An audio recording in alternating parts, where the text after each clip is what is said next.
terus-menerus tercurah. Karena kita sebagai hamba yang paham dengan nikmat Allah Subhanahu wa taala yang terus-menerus tercurah tersebut, hendaknya pun kita senantiasa memperbaharui kesyukuran kita kepada Allah Subhanahu wa taala. Bukan sekedar bersyukur 1-2 kali, tapi bersyukur dan terus-menerus memperbaharui kesyukuran kita kepada Allah Subhanahu wa taala. Sebab Allah juga terus-menerus mencurahkan nikmatnya. Allah katakan, wa asbaghu alaikum ni'amahu zahiratan wa batinah. Allah mencurahkan nikmatnya pada kalian yang tampak maupun yang tersembunyi. Kita saksikan secara jelas nikmat makan dan minum, nikmat yang dirasakan oleh jasad anggota tubuh kita maupun yang tidak nampak, dan bisa jadi hal tersebut adalah hal yang merupakan nikmat yang besar, seperti nikmat kedamaian hati, nikmat yang dirasakan oleh hati, nikmat iman, nikmat ketakwaan kita kepada Allah Subhanahu wa taala. Bahkan ini nikmat yang dirasakan oleh hati, keimanan kita kepada Allah Subhanahu wa taala, inilah justru nikmat yang terbesar. Sebab Allah berikan kepada hamba-hamba yang memang Allah Subhanahu wa taala pilih. Bahkan lebih dari itu, Allah Subhanahu wa taala memilih di antara hamba-hambanya yang beriman untuk bermajelis ilmu. Sebab dengan bermajelis ilmu, maka ini adalah jalan menuju surga. Semakin seorang sulit dalam menempuh ilmu, maka justru Allah Subhanahu wa taala balas dengan semakin memudahkan jalannya menuju surga.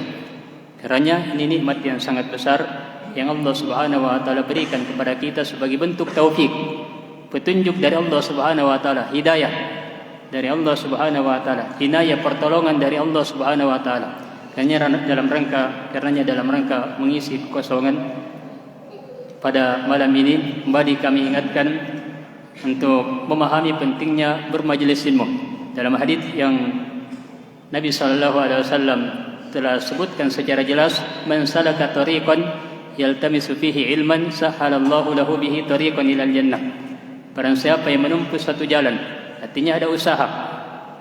Yang dikatakan salaka, menempuh, sebagaimana yang Nabi sallallahu alaihi wasallam katakan, ini artinya ada usaha. Dan justru ketika semakin besar pengorbanannya, maka justru Nabi katakan Allah akan mudahkan baginya jalan menuju surga. Sebab Allah Subhanahu wa taala tidak pernah menyia-nyiakan kebaikan yang dilakukan oleh hambanya. Ketika mujahadah, kesungguhan yang dilakukan oleh seorang hamba semakin tinggi, maka justru Allah Subhanahu wa taala akan memberikan pahala yang semakin tinggi pula. Apalagi jalan menuju surga ini adalah harapan, bahkan cita-cita yang tertinggi yang dimiliki oleh orang yang beriman. Sebab dia yakin bahwa di dunia adalah tempat persinggahan, hanya sementara. Dan dia yakin bahwa negeri yang kekal hanya akhirat. Di akhirat hanya 2 jalan. Allah katakan, fariqum fil jannati wa fariqum fis sa'ir. Sebagiannya ada di surga dan sebagiannya ada di neraka sa'ir, neraka yang menyala-nyala. Tidak ada jalan yang ketiga. Yang ada hanya 2 jalan. Dan Allah Subhanahu wa taala mencipta kita dalam rangka hal tersebut pula, yaitu bagaimana akhir dari kehidupan kita. Allah cipta kita tujuannya beribadah. Pada saat kita beribadah kepada Allah Subhanahu wa taala, maka justru kita akan mendapatkan kedudukan yang tertinggi nantinya di surga. Jadi Allah Subhanahu wa taala cipta kita tujuannya adalah beribadah kepada Allah Subhanahu wa taala. Pada saat kita mewujudkan hakikat dari penciptaan kita, itu ibadah kepada Allah Subhanahu wa taala, justru Allah akan membalas dengan kenikmatan surga. Dan tentunya namanya ibadah berjenjang-jenjang. Seorang hamba dengan hamba yang lainnya sama-sama beribadah kepada Allah Subhanahu wa taala, tapi kadang beda jenjang penghambaannya, kadang beda tingkatan ibadahnya kepada Allah Subhanahu wa taala. Maka perbedaan ini pula yang membedakan kehidupan seorang hamba di akhirat nanti, di surga nantinya. Sebagaimana surga berjenjang-jenjang dan bertingkat-tingkat, ibadah juga yang dilakukan oleh seorang hamba di dunia berjenjang-jenjang dan bertingkat-tingkat. Seperti itu yang didapatkan oleh seorang hamba di akhirat nanti, di surga nanti. Sebagaimana orang yang berpaling dari ibadah, seperti orang-orang musyrikin, orang-orang kafir, yang justru tidak mau beribadah kepada Allah Subhanahu wa taala, bahkan ingkar kepada Allah Subhanahu wa taala.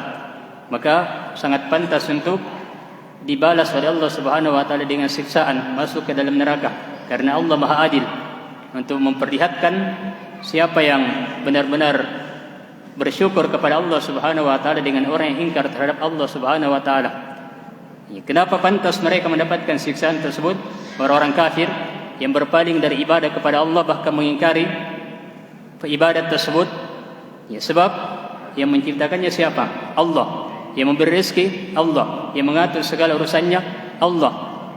Dan segala yang dia dapatkan semuanya datangnya dari Allah Subhanahu wa taala.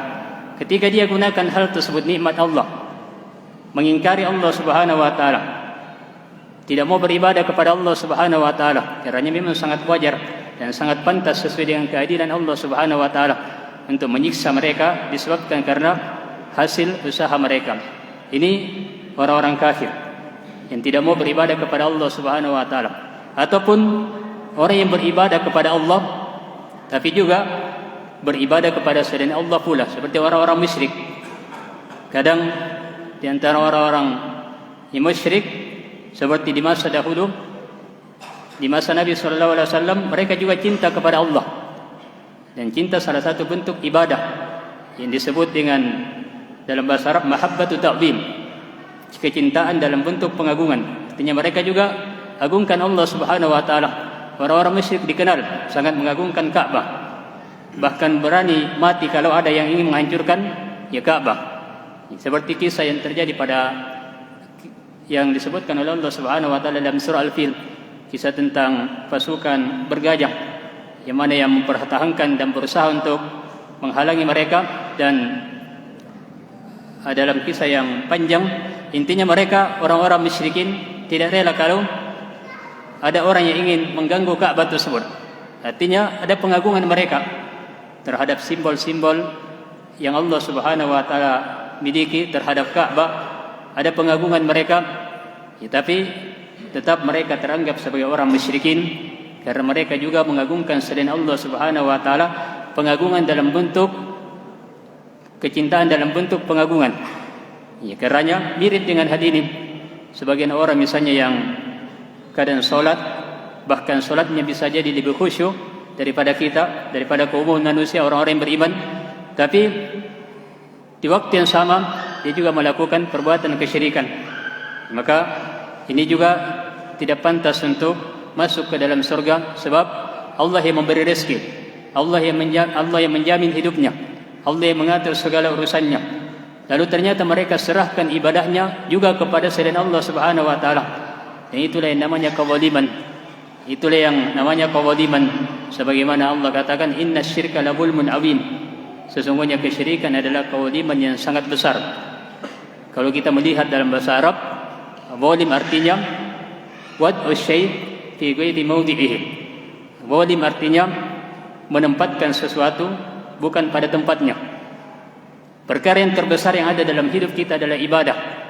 Ketika kita serahkan ibadah tersebut bukan kepada tempatnya, kita dudukkan ibadah tersebut bukan kepada tempatnya, itu adalah kezaliman, bahkan kezaliman yang terbesar. Kalau kita kaitkan dengan apa yang kita sebutkan tadi, Allah yang mencipta, Allah yang memberi rezeki, Allah yang mengatur segala urusan, lalu Allah perintahkan untuk beribadah kepadanya, lalu kita justru serahkan ibadah tersebut kepada selain Allah, maka ini tentunya kezaliman yang terbesar. Intinya apa yang kita sebutkan, bahwa Allah cipta kita untuk beribadah supaya kita masuk ke dalam surga.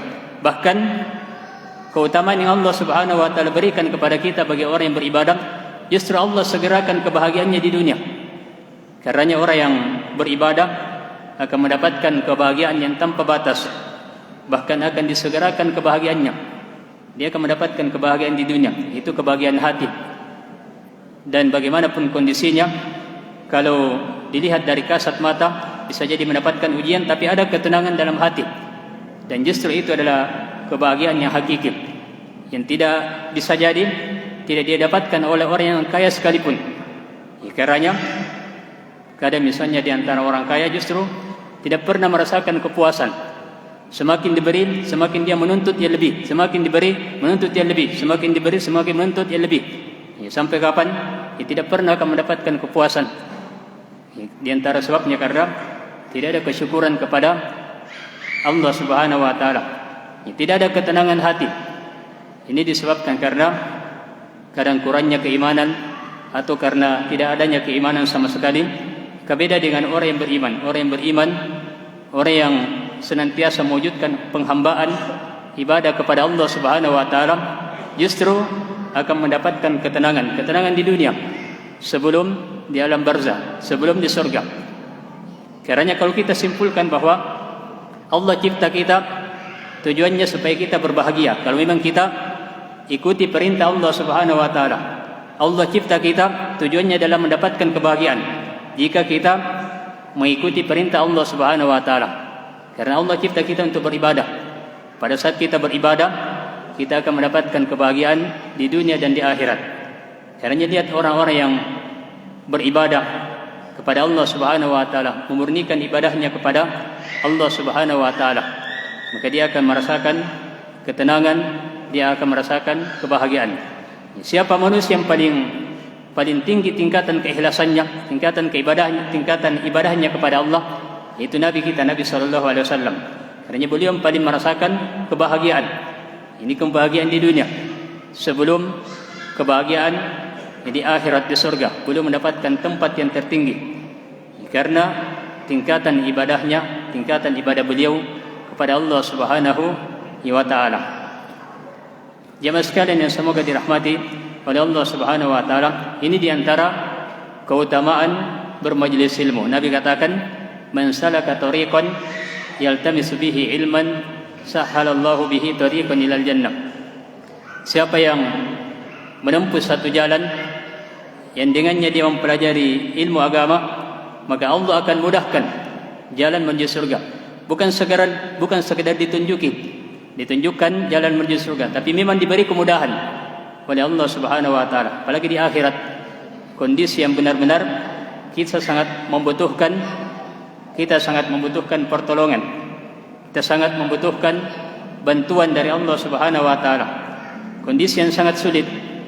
Saking sulitnya, Allah Subhanahu wa taala gambarkan antara orang yang sangat dekat hubungannya di dunia, anak dengan orang tuanya, orang tua dengan anaknya bakal lari. Kenapa? Sebab memang kondisi sangat sulit. Kalau di dunia ada peristiwa gempa ataupun nyelennya, tentunya pasti ingat, dan bahkan sebagai orang tua rela mati daripada anaknya yang harus jadi korban. Ini tentunya kondisi yang memang kondisi yang gawat, darurat, tapi kita masih bisa mengingat, bahkan bisa lebih mendahulukan anak daripada kita sendiri. Tapi di akhirat, pada hari kiamat, Allah katakan, "Yauma yafirrul mar'u min akhihi." Seorang akan lari dari saudaranya, wa ummihi wa abihi, lari dari ayahnya, lari dari ibunya, wa sahibatihi wa akhihi. Seorang suami lari dari istrinya, istri lari dari suaminya. Demikian pula orang tua dari anaknya. Ini karena kondisi yang memang betul-betul dahsyat dan sangat mengerikan. Ternyata di antara sebab yang bisa memberikan pertolongan, yang bisa menjadi sebab masuk ke dalam surga, bahkan sebab kemudahan masuk ke dalam surga, adalah dengan menuntut ilmu, mempelajari ilmu agama. Kenapa? Sebab memang ilmu agama adalah cahaya yang memberi petunjuk, yang memberikan jalan menuju surga Allah Subhanahu wa taala. Dengan ilmu agama seorang bisa mengenal bagaimana beribadah kepada Allah Subhanahu wa taala. Dan Allah cipta kita untuk beribadah. Bagaimana cara beribadah? Kalau dikembalikan kepada akal manusia, tentunya akal manusia berbeda-beda. Ada yang mungkin pikirannya ibadah mungkin dengan cara seperti ini. Yang satunya mengatakan ibadah mungkin caranya seperti ini. Yang satunya juga punya ide tersendiri, ibadah mungkin seperti ini. Sehingga yang muncul adalah perpecahan dan perbedaan yang sangat banyak. Sebab masing-masing orang memang tujuannya baik, beribadah kepada Allah Subhanahu wa taala, tapi berbeda-beda dalam cara beribadah. Kenapa? Kalau dikembalikan kepada akal masing-masing.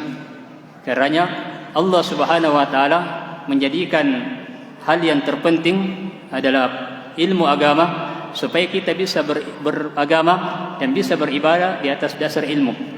Artinya memang benar-benar yakin bahwa ini adalah jalan yang benar.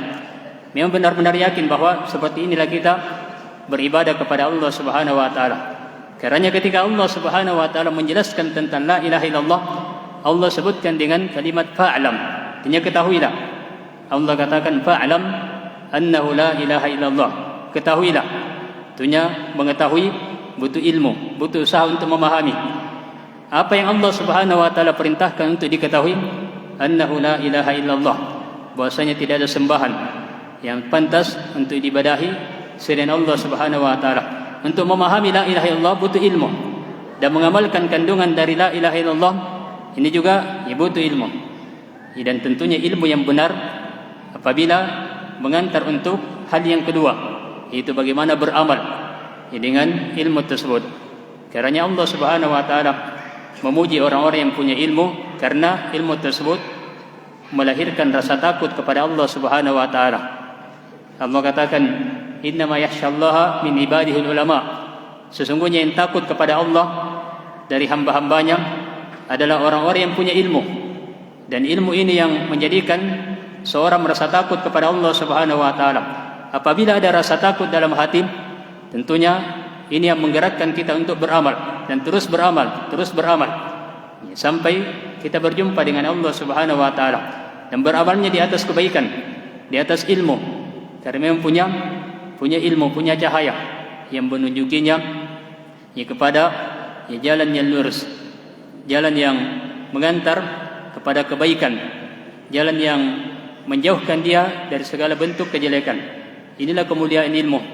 Karena ilmu ini yang menjadi sebab utama, ilmu agama yang menjadi sebab utama seorang masuk ke dalam surga Allah Subhanahu wa taala.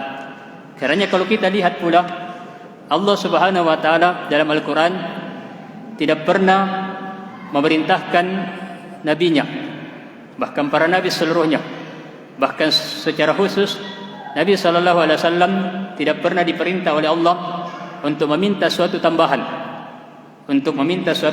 kecuali tambahan ilmu agama.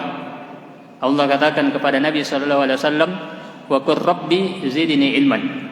Katakanlah wahai Nabi Muhammad, Rabbi, wahai Rabbku, tambahkan bagiku ilmu agama. Artinya diperintahkan oleh Allah Subhanahu wa taala untuk berdoa, dan dalam doa tersebut perintah kepada Nabi untuk diberi tambahan. Bukan tambahan dari perkara dunia, tapi tambahan dari perkara agama, yang dengannya inilah yang meninggikan derajat beliau di surga nantinya, bahkan di dunia dan di surga, di dunia dan di akhirat. Ini kemuliaan ilmu agama. Dan kalau kita melihat, kita kaitkan dengan ayat yang lain, ketika Allah Subhanahu wa taala perintahkan kepada Nabi Musa alaihissalam untuk berdakwah kepada Fir'aun, mengajak Fir'aun beribadah, bertauhid kepada Allah Subhanahu wa taala, maka tentunya namanya mengajak orang lain, kadang ada sesuatu yang menyulitkan, ada ujian, hanya butuh doa kepada Allah Subhanahu wa taala. Ketika beliau berdoa, beliau katakan, Rabbi syrah li sadri wa yassir li amri wahlul 'uqdatam min lisani yafqahu qawli. Beliau katakan, wahai Rabbku, lapangkan dadaku, luaskan dada saya. Artinya jadikan saya bisa bersabar, sebab yang dihadapi ini adalah penguasa yang sangat zalim, Fir'aun. Zalim-zalimnya penguasa sekarang, tentunya tidak ada yang mengalahkan kezaliman Fir'aun. Mulai sejak Nabi Musa alaihissalam belum lahir, dilihat bayi-bayi yang akan dilahirkan, kalau misalnya laki-laki akan dibunuh, sebab khawatir ada yang ingin menguasai kekuasaan yang dimiliki oleh Fir'aun. Kalau yang lahir adalah perempuan, dibiarkan hidup, namun nantinya akan dijadikan sebagai pelayan pada kerajaan Fir'aun. Ini kezaliman yang sangat besar. Karena beliau berdoa kepada Allah Subhanahu wa taala. Nabi Musa alaihissalam mengatakan, Rabbi syrah li sadri, wahai Rabbku, lapangkan dada saya. jadikan saya bisa bersabar. Karena pasti ada ujian, pasti ada cobaan, pasti ada gangguan. Apakah gangguan dalam bentuk perbuatan ataupun gangguan dalam bentuk ucapan, semuanya ada hal yang menyakitkan. Butuh kelapangan hati, butuh hati yang luas, hati yang lapang supaya bisa bersabar. Kemudian beliau katakan, wa yassir li amri, mudahkan urusan saya. Dan dua hal ini para ulama katakan, kemudahan dan kelapangan hati adalah dua hal yang saling mengharuskan. Ketika seorang memiliki hati yang semakin luas, hati yang semakin lapang, maka justru Allah Subhanahu wa taala akan semakin memudahkan urusannya. Sebagaimana orang yang dimudahkan urusannya oleh Allah Subhanahu wa taala, itu disebabkan karena karena punya hati yang luas, punya kesabaran yang tinggi. Walaupun tentunya tidak lepas dari yang namanya ujian. Tapi ketika dia mampu berhasil melewati ujian tersebut, maka di sini sebab utama datangnya kemudahan dari Allah Subhanahu wa taala. Kemudian doa beliau berikutnya, dan ini yang ingin kita sebutkan, wahlul 'uqdatam min lisani. Jadi Nabi Musa alaihissalam punya kekurangan dari sisi tidak fasih dalam berbicara. Karenanya beliau minta agar ditemani oleh saudaranya Nabi Harun alaihissalam. Namun ketika beliau berdoa, karena ini kaitannya dengan perkara dunia, beliau hanya mengatakan wahlul 'uqdatam min lisani. Hilangkan hal yang mengikat pada lisan saya, yang mengganggu saya pada saat saya berbicara, ini hilangkan ya Allah. Beliau tidak minta lebih dari itu. Kenapa? Karena ini perkara dunia, bukan perkara yang kaitannya dengan perkara yang kita sebutkan tadi, ilmu, tapi perkara dunia. Maka beliau hanya berdoa kepada Allah Subhanahu wa taala sebatas dengan hal yang dibutuhkan. Jadi kalau perkara dunia, walaupun sebenarnya boleh meminta rezeki, meminta tambahan rezeki, meminta hal yang lainnya dari perkara dunia, secara asal adalah hukumnya adalah hal yang dibolehkan. Tapi Allah Subhanahu wa taala ingin menjelaskan keutamaan ilmu agama, bahwa ilmu agama adalah pemberian yang terbesar, yang Allah Subhanahu wa taala tidak pernah memerintahkan para nabi dan para rasul, orang-orang yang termulia, meminta tambahan dalam Al-Quran kecuali tambahan ilmu. Ketika Nabi Musa alaihissalam diperintahkan untuk berdakwah dan beliau berdoa, beliau hanya mengatakan wahlul 'uqdatam min lisani. Hilangkan apa yang mengikat pada lisan saya. Artinya sekedar bisa berbicara dengan hal yang dipahami, tidak harus fasih. Padahal beliau sebenarnya bisa berdoa, ya Allah jadikan saya fasih, ya Allah jadikan saya hebat dalam berbicara sehingga mengalahkan Fir'aun. Apalagi memang Fir'aun dikenal sebagai orang yang pandai dalam retorika. Karenanya mampu menundukkan banyak orang pada saat itu. Dia mengatakan, ana rabbukumul a'la, saya adalah Rabbmu, Tuhanmu yang tertinggi. Padahal sangat jelas manusia biasa, sama dengan keumuman manusia yang lainnya. Tapi banyak orang yang terpengaruh karena kehebatannya dalam berbicara. Padahal sudah diperlihatkan tanda-tanda kekuasaan Allah Subhanahu wa taala ketika tukang sihir mereka, para tukang sihir yang diperintah oleh Fir'aun, lalu dikumpulkan bersama Nabi Musa alaihissalam, sudah jelas-jelas kalah. Tapi masih tetap ada orang-orang yang kafir, orang-orang yang tetap bersama dengan Fir'aun karena kehebatannya dan lihai dalam berbicara.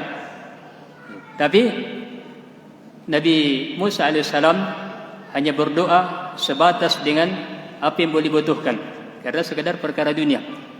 Karenanya ini yang ingin kita tekankan, bahwa perkara agama, perkara ilmu agama, ini adalah nikmat yang terbesar. Karena besarnya Allah Subhanahu wa taala perintahkan kepada Nabi sallallahu alaihi wasallam meminta tambahan ilmu. Tidak pernah Nabi sallallahu alaihi wasallam diperintahkan untuk meminta tambahan dari perkara yang lainnya. Karena kedudukan ilmu agama yang sangat besar. Dengan ilmu agama seorang akan ditunjuki mana jalan yang mengantar kepada kebaikan. Apabila dia berjalan lalu akan tersesat, maka ilmu agama ini akan mengingatkannya. Apabila dia melakukan kesalahan, ilmu agama ini yang akan mengingatkannya. Yang kamu lakukan adalah salah, yang kamu lakukan adalah keliru, yang benar adalah seperti ini. Segera bertaubat, segera kembali kepada Allah Subhanahu wa taala. Ini ilmu agama akan senantiasa memberikan cahaya, memberikan kebaikan dan menunjuki pada kebaikan, menjauhkannya dari segala bentuk keburukan. Semakin tinggi keilmuan seseorang, maka akan semakin istiqomah di atas jalan kebaikan. Karenanya kadang kita melihat misalnya orang tersebut biasa-biasa saja dari sisi ibadahnya. Mungkin saja dianggap ibadahnya adalah hal yang biasa, tidak begitu nampak. Tapi dia punya ilmu yang dengan ilmu tersebut bisa meninggikan kualitas ibadahnya kepada Allah Subhanahu wa taala. Dia bisa mengetahui dengan ilmunya mana yang bisa menjadi sebab meninggikan derajatnya kepada Allah Subhanahu wa taala, mana yang bisa menjadi sebab meninggikan tingkatan kualitas ibadahnya kepada Allah Subhanahu wa taala, mana yang menjadi sebab semakin ikhlas dia pada saat dia melaksanakan ibadah. Karena keikhlasan ini adalah kunci utama diterimanya amalan kita oleh Allah Subhanahu wa taala. Karenanya dengan ilmunya dia paham bahwa ini adalah perkara yang mengantar kepada ikhlas. Ini yang semakin menambah keikhlasannya kepada Allah Subhanahu wa taala. Ini yang bisa mencacati keikhlasan, bahkan ini yang bisa menggugurkan keikhlasan. Semuanya dia paham. Apalagi yang namanya perkara ikhlas, perkara hati. Tidak ada yang bisa mengetahui kecuali Allah Subhanahu wa taala, kemudian orang tersebut. Dan namanya hati adalah hal yang berubah, berbolak-balik. Caranya para ulama mengatakan ma summiyal qalbu illa litaqallubihi. Hati dalam bahasa Arab tidak dinamakan sebagai al-qalbu. Qalbu artinya sesuatu yang sering berbolak-balik. Kenapa hati dinamakan seperti itu dalam bahasa Arab, dinamakan al-qalbu? Karena al-qalbu artinya berbolak-balik. Karena memang pada dasarnya hati tersebut adalah sesuatu yang sering berbolak-balik. Pada saat ibadah misalnya, kita berupaya menjaga keikhlasan. Di saat ini kita bisa ikhlas. Kita melakukan ibadah, kita bisa ikhlas. Yang berikutnya, kita masih bisa ikhlas, ibadah yang sama. Yang berikutnya, ibadah yang sama, bisa jadi sudah berkurang keikhlasan kita. Kemudian kita berupaya untuk memperbaharui lagi keikhlasan. Bisa jadi baik lagi keikhlasan kita. Sesuatu yang sering berubah. Karena kalau kita melihat sejarah para ulama terdahulu, mereka sendiri mengakui bahwa di masa dahulu orang-orang berkumpul untuk mendengarkan hadits dari Nabi sallallahu alaihi wasallam. Bahkan ribuan yang hadir, bahkan bisa jadi lebih dari itu. Di antara ulama karena menjaga keikhlasannya, kalau sudah banyak orang yang hadir, tidak mau menyampaikan ilmu. Bukan karena menyembunyikan ilmu, tapi memang karena menjaga keikhlasannya kepada Allah Subhanahu wa taala. Di antara ulama yang lainnya pun ada yang mengatakan bahwa kadang dalam satu majelis saya bisa ikhlas pada saat menyampaikan satu hadis dari Nabi sallallahu alaihi wasallam. Di tempat yang lain kadang sudah berubah keikhlasan tersebut atau sudah berkurang keikhlasan tersebut, dan semua hal ini berpengaruh pada amalan kita. Sempurna tidaknya suatu amalan, tinggi tidaknya suatu amalan, ini tergantung karena keikhlasan kita kepada Allah Subhanahu wa taala. Dan di antara sebab yang menjadikan seorang bisa ikhlas apabila punya ilmu agama. Dia bisa paham bahwa ini adalah hal yang bisa mencacati keikhlasan sehingga dia jauhkan dirinya sejauh-jauhnya. Karena bahwa kadang ada orang yang sederhana dari sisi amalannya, tapi pahalanya di sisi Allah Subhanahu wa taala ini sangat tinggi karena dia punya ilmu tentang bagaimana ibadah kepada Allah Subhanahu wa taala. Maha seorang hamba. Bayangkan kalau kita misalnya melakukan ibadah, hal yang sederhana, tapi justru Allah Subhanahu wa taala akan membalas dengan pahala yang berlipat. Bahkan Allah Subhanahu wa taala akan membalas dengan surga yang merupakan kenikmatan kekal abadi. Sebenarnya kalau dari sisi hitung-hitungan tidak seimbang. Kalau sisi hitung-hitungan, kalau menurut akal kita, kalau sekedar menghitung-hitung mau dibalas kebaikan kita dengan surga, sesuatu yang tidak seimbang. Ya, seorang misalnya sholat 30 tahun, 40 tahun, bisa jadi dalam sholat tersebut penuh kekurangan, belum tentu khusyuk, masih banyak kekurangan, masih banyak hal-hal yang melalaikan. Dia misalnya mengeluarkan zakat, dia berpuasa. Pada saat berpuasa mungkin ada dosa yang dilakukan. Lalu ternyata Allah Subhanahu wa taala membalas dengan surga. Ya, surga kehidupan, surga sampai kapan? Sampai tidak ada akhirnya, tidak ada ujungnya. Kenikmatan kekal abadi. Sinilah maha baiknya Allah Subhanahu wa taala. Ya, dari sini juga seorang hendaknya memahami bahwa kebaikan apapun yang dilakukan, maka jangan dia menganggap remeh. Jangan pernah menganggap kecil satu kebaikan. Karena bisa jadi kebaikan tersebut ini menjadi sebab dia masuk ke dalam surga Allah Subhanahu wa taala. Bahkan kalau kita melihat ya, sahabat yang mulia Jubair bin Mut'im, beliau dahulunya musyrik. Beliau dahulunya musyrik, masih musyrik. Namun beliau diberi hidayah oleh Allah Subhanahu wa taala karena hanya sekedar mendengarkan satu ayat yang dibaca oleh Nabi sallallahu alaihi wasallam. Biasanya Nabi sallallahu alaihi wasallam membaca dalam salat maghrib surah-surah pendek. Surah-surah pendek yang disebut dalam istilah fikih dengan qisarul mufassal. Qisarul mufassal. Mufassal itu dari surah Al-Hujurat. Dari surah Al-Hujurat, surah yang ke-49 sampai An-Nas. Namanya surah-surah mufassal. Kalau kita melihat bacaan yang dibaca oleh Nabi sallallahu alaihi wasallam, surah Al-Mufassal ini secara umum dibagi tiga. Ada mufassal yang panjang, disebut dengan tiwalul mufassal, mufassal yang panjang dari surah Al-Hujurat ya sampai akhir dari juz 9, yaitu akhir surah Al-Mursalat. Kemudian yang kedua ada namanya Awsatul Mufassal, mufassal yang pertengahan. Dan ini yang umumnya Nabi sallallahu alaihi wasallam baca dalam salat Isya, walaupun boleh membaca yang lainnya. Tapi kalau kita membagi setelah meliti dalil-dalil dari Nabi sallallahu alaihi wasallam, akan terlihat seperti itu bahwa Nabi sallallahu alaihi wasallam membaca dalam salat Isya adalah pertengahan yang mufassal. Kalau salat maghrib, Nabi sallallahu alaihi wasallam biasanya membaca qisarul mufassal dari surah Ad-Duha sampai akhir Al-Quran surah An-Nas. Biasanya Nabi SAW membaca dalam salat maghrib adalah qisarul mufassal. Namun yang ingin kita sebutkan di sini, pada saat itu Jubair bin Mut'im yang masih musyrik mendengar Nabi SAW membaca dalam salat maghrib. Kejadiannya dalam salat maghrib.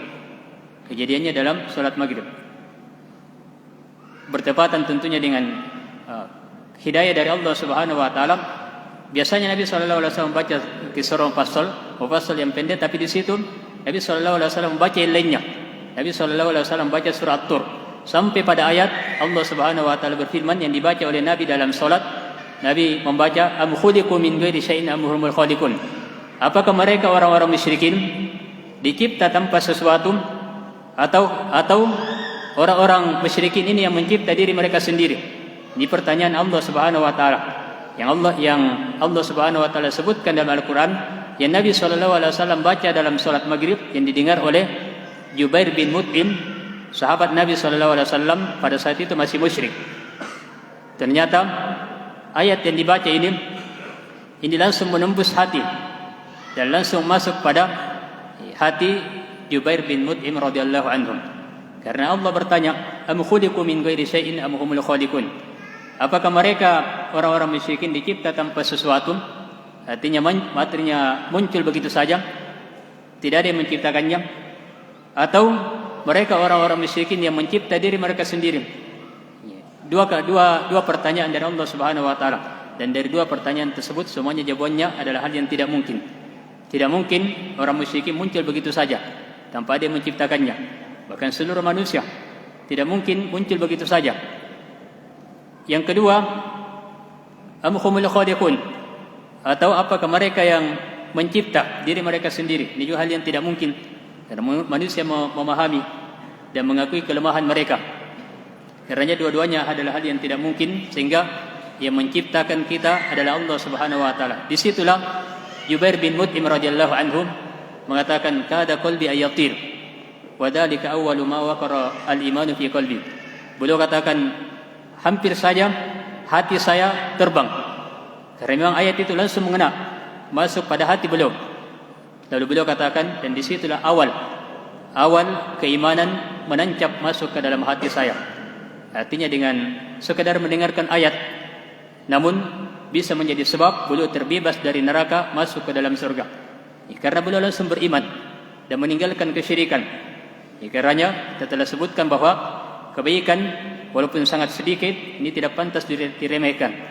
Tidak pantas dianggap sesuatu yang kurang. Sebab bisa menjadi sebab seorang merasakan kebahagiaan yang terus menerus, yaitu masuk ke dalam surga. Sebagaimana kejelekan tidak pantas untuk direndahkan, dianggap biasa, karena bisa jadi menjadi sebab seorang masuk ke dalam neraka, seorang akan mendapatkan siksaan. Karena dalam bermajlis ilmu, kadang kita mendengarkan satu pembahasan, bisa jadi satu pembahasan ini memberikan pengaruh, bahkan bisa merubah kondisi hidup kita, bahkan menjadikan kita bahagia. Bukan sekedar bahagia di dunia, tapi bahagia di akhirat. Apalagi pembahasan yang mengingatkan kita bagaimana beribadah kepada Allah, bagaimana memurnikan tauhid kita kepada Allah Subhanahu wa taala, bagaimana menjaga keikhlasan kita pada saat beribadah, bagaimana menambah kualitas keimanan kita, menambah kualitas ikhlas kita kepada Allah Subhanahu wa taala. Semuanya adalah hal yang tidak pantas untuk kita remehkan. Bahkan Nabi sallallahu alaihi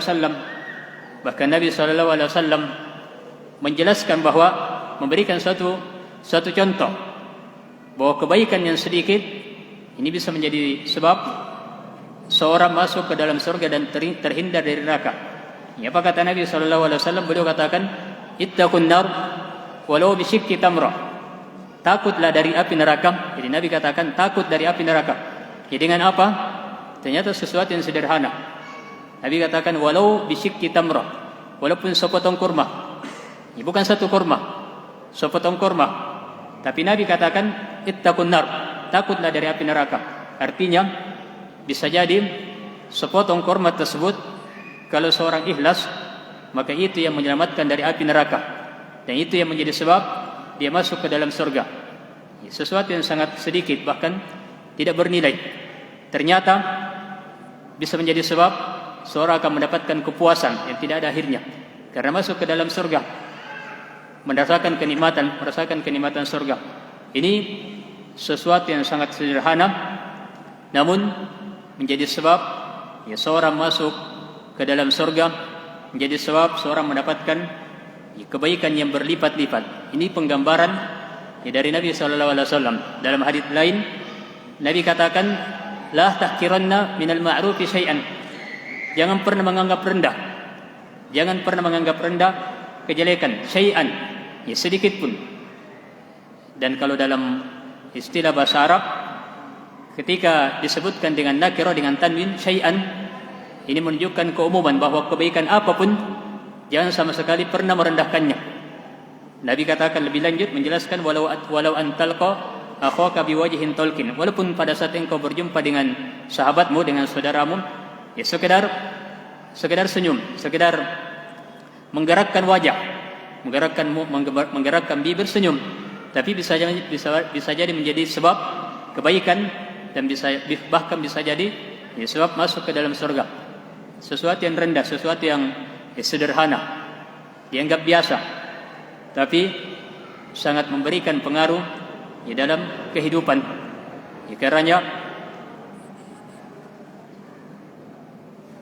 Karenanya kebaikan apapun yang kita lakukan, ini kita tidak pernah merendahkannya atau menganggap sebagai sesuatu yang biasa. Bahkan Nabi sallallahu alaihi wasallam katakan, seperti yang kita sebutkan tadi, la tahqiranna minal ma'rufi syai'an. Jangan anggap remeh, jangan anggap rendah kebaikan sedikit pun. Dan ini tentunya di antara sebab untuk meraih kalimat-kalimat yang bisa berpengaruh, bahkan bisa mengubah mengubah cara berpikir kita, mengubah kualitas ibadah kita di dalam bermajelis ilmu seperti ini. Bahkan bisa jadi satu kalimat yang seorang dengar dalam bermajelis ilmu ini memberikan pengaruh, bahkan bisa menjadi sebab amal jariah yang terus menerus, tidak ada putusnya. Ya, lihat misalnya Imam Bukhari menulis kitab Sahih Bukhari, yang tentunya hampir seluruh kaum muslimin pernah mendengar kitab ini, minimal pernah mendengar namanya Sahih Bukhari. Kalau kita telusuri dan pelajari apa sebab Imam Bukhari menulis kitab ini, ternyata sesuatu yang sangat sederhana. Beliau pada waktu itu berada dalam majelis guru beliau Ishaq bin Rahawai. Kemudian gurunya memberikan motivasi, seandainya ada di antara kalian yang mengumpulkan kitab hadis yang sahih dari Nabi sallallahu alaihi wasallam, ini ucapan gurunya. Ternyata kata Imam Bukhari, ternyata kalimat itu langsung menembus hati Imam Bukhari. Akhirnya beliau melakukan usaha, melakukan perjalanan yang sangat jauh, bukan sekedar ratusan kilo, ribuan kilo, untuk mengumpulkan hadis-hadis yang sahih, yang sah dari Nabi sallallahu alaihi wasallam. Lalu dikumpulkan, ternyata itu menjadi sebab amil jariah bagi beliau. Sebab semua orang yang membaca kitab Sahih Bukhari, maka pahalanya tentunya mengalir kepada Imam Bukhari, karena beliau menjadi sebab terkumpulnya kitab yang paling sahih pada umat Islam setelah kitab Al-Quran. Kitab Sahih Bukhari, kitab yang paling sahih dari umat Islam, yang dimiliki oleh umat Islam setelah kitab Al-Quran. Ternyata sebab ditulisnya kitab ini sesuatu yang sederhana, artinya kalimat yang sangat sederhana yang memberikan pengaruh kepada beliau. Karena kebaikan tentunya sekecil apapun kita tidak pernah meremehkannya, sebab bisa jadi itu sangat memberikan pengaruh yang sangat besar, bahkan bisa mengubah kehidupan seseorang, bukan sekedar kehidupan di dunia saja, tapi di akhirat. Mudah-mudahan apa yang kita dengarkan pada pembahasan malam ini berikan tambahan ilmu yang manfaat. Kurang dan lebihnya mohon maaf. Wallahu a'lam. Subhanaka wa bihamdik, asyhadu an la ilaha illa anta, astaghfiruka wa atubu ilaik. Walhamdulillahirabbil alamin. Assalamualaikum warahmatullahi wabarakatuh.